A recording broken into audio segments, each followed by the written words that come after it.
Welcome back to the next episode of Face to Face, where we are looking at the joy of God. Now, remember, we've been walking through this series, and as we walk through this series, Facing God, what we really want to do is take an honest look at who God is, but not just stop there, not just stop with the cognitive of who He is, but really come face to face with how that interacts with our heart, how that interacts with our story. And so this week we have a brother here, Roland, that he attends our South County church, and we're going to talk about joy.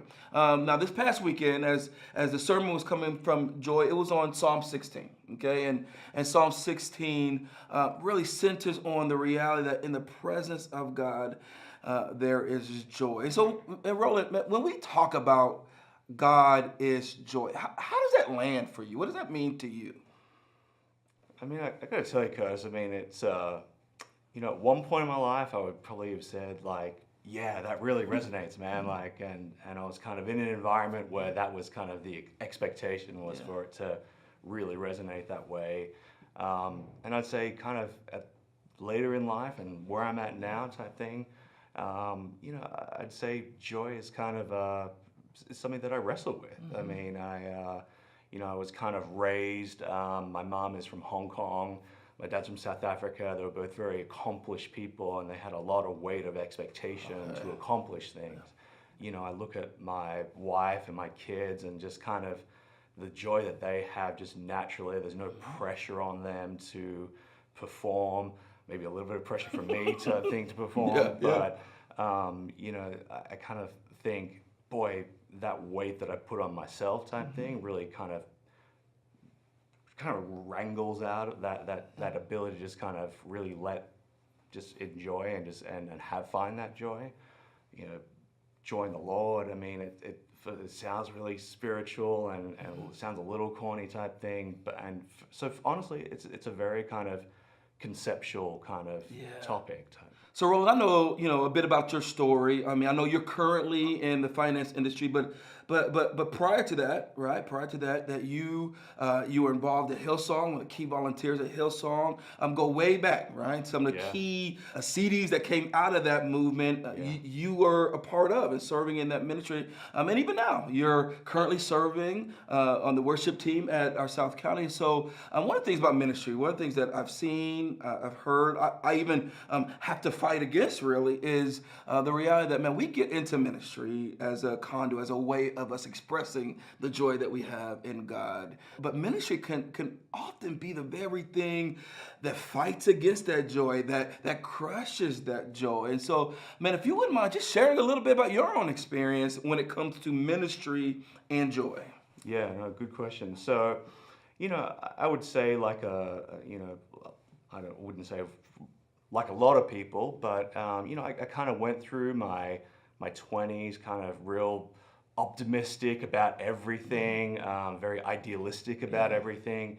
Those were my years where I did do a lot of work back in Australia. I've been on stage really almost the entire time I've been a Christian, and and then life moves on a little bit. You kind of have a few setbacks, and the whole time you're trying to reconcile this trying to be really positive and optimistic and have that joy, but you're confronting your reality to this other dynamic, and trying to reconcile the two is just been an ongoing just challenge. And I think you're right. You there and you're motivated, and it's really easy to express that joy, and then just that life happens, and then you're like, man, I got to get up on stage and I got to do that again. And then you almost get to a point where you kind of resent it type thing. So it's definitely an ongoing kind of struggle to reconcile those two things. How do you get it deeper into your heart? What steps would you take? What steps would you say someone else should take? Yeah. Well, I don't know about what steps other people should take, but I can kind of speak to just the hope that I have in it. And, I have 3 children, an 8, 6, and a 4-year-old, and that stage of life, and we just kind of came on the back of Halloween, so a lot of just natural joy in the house type thing. some of it artificially Yeah. sweetened type thing, I think. True, bro. But, even the lead up to that. So, Yeah.